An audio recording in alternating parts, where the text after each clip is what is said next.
Don't like PSA upcharges? Well, I've got a way for you to game the system so you can beat PSA at their own game with these upcharges. I'm going to explain what they are just in case you have been living in Iraq and have no idea, and how to game it and why they do it in some ways where I think it makes sense and some where it doesn't. So a PSA upcharge is really simple. You send in a card, you pay for the tier where the card is worth $100. The card grades a 10 and now it's worth $1,000, and they said, wait a second. You're not going to get away with that $25 for that grading fee. We're going to charge you $150 or whatever the equivalent is for that level, that $1,000 level. So I've gotten these emails over the years many times. Jeff Wilson just brought up one on Instagram where he got charged $4,000. That happened to me too. I was at the National and I got a Star 101 signed. I submitted it through Ryan to PSA. I'll actually share the video right now. What's up, everyone? I got the Star 101. I'm submitting it to PSA right now. I'm here with the president, Ryan Hogue. I am only trusting this card to PSA because of the dollar value. It costs a pretty penny to grade here, but how fast can you guys turn it around, Ryan? This is 4-hour service. 4-hour service. And I told a lot of people who think that it's expensive to grade on site, just one-way shipping on this thing, just insuring it easily will pass what I'm going to pay for this quick service here, and you don't have to deal with potentially getting it lost. So I'm pretty psyched to do this. I'll let you guys know the grade in the next video and what happens. Thanks, Ryan. So I was super excited, really excited. Ryan walked it over. We got it submitted to PSA.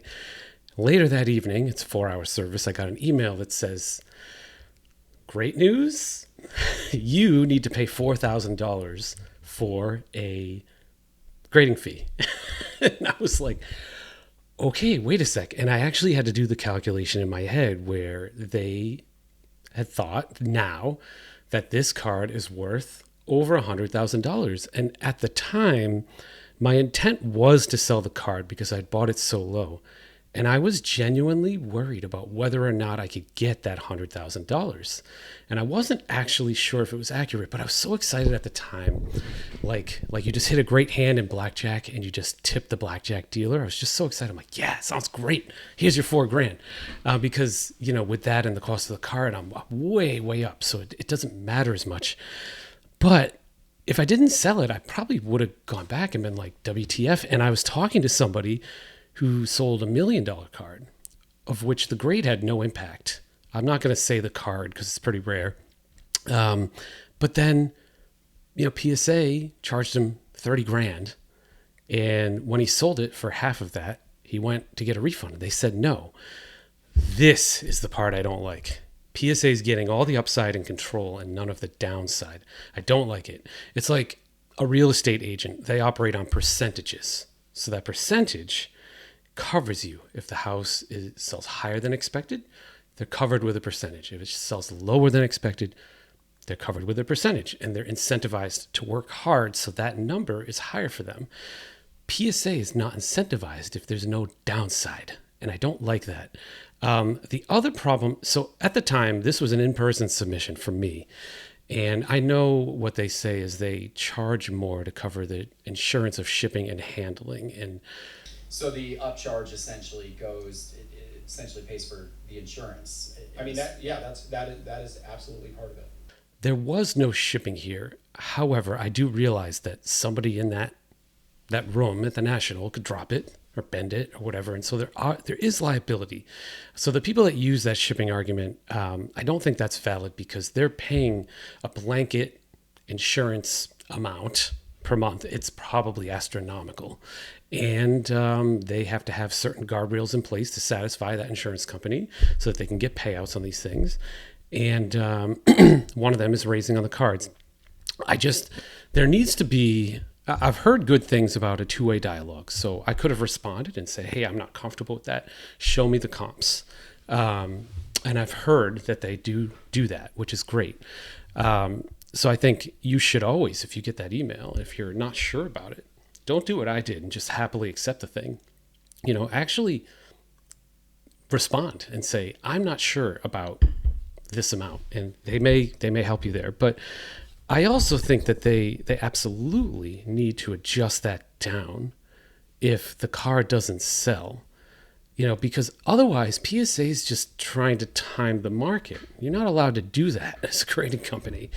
Who's to say that a PSA 10 Jordan rookie doesn't drop in value by 20% next week because of some bad economic news or something like that? And now all of a sudden that comp or whatever they're going off of is irrelevant, even if it's a moving average.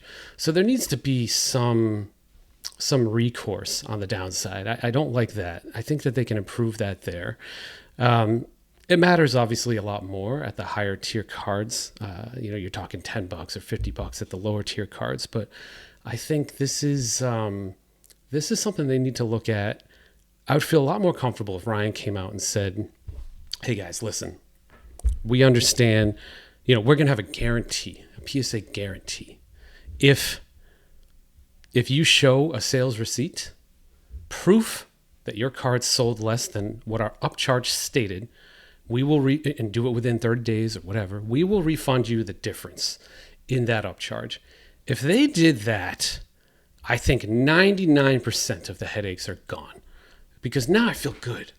It's like, yeah, I'll submit it, I'll get the upcharge, and then if I sell it at a lesser amount, no big deal.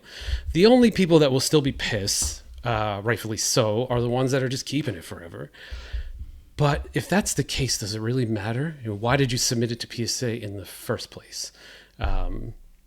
Maybe PSA isn't God in 10 years or 20 years, and that could change things. But it's an interesting debate. For me personally, I was happy to get that email. I know Jeff was happy to get his, but not everybody's happy about it. Not everybody has the money either. If somebody gets lucky on a card, what happens if they can't afford the grading fee? Does PSA possess your card? I'd love to get a lawyer's take on that. I don't know how I feel about that one. Because I know they have possessed cards in the past. A card that was deemed counterfeit. I did a whole video on the old channel about that. And they wouldn't give the card back. And that was not good.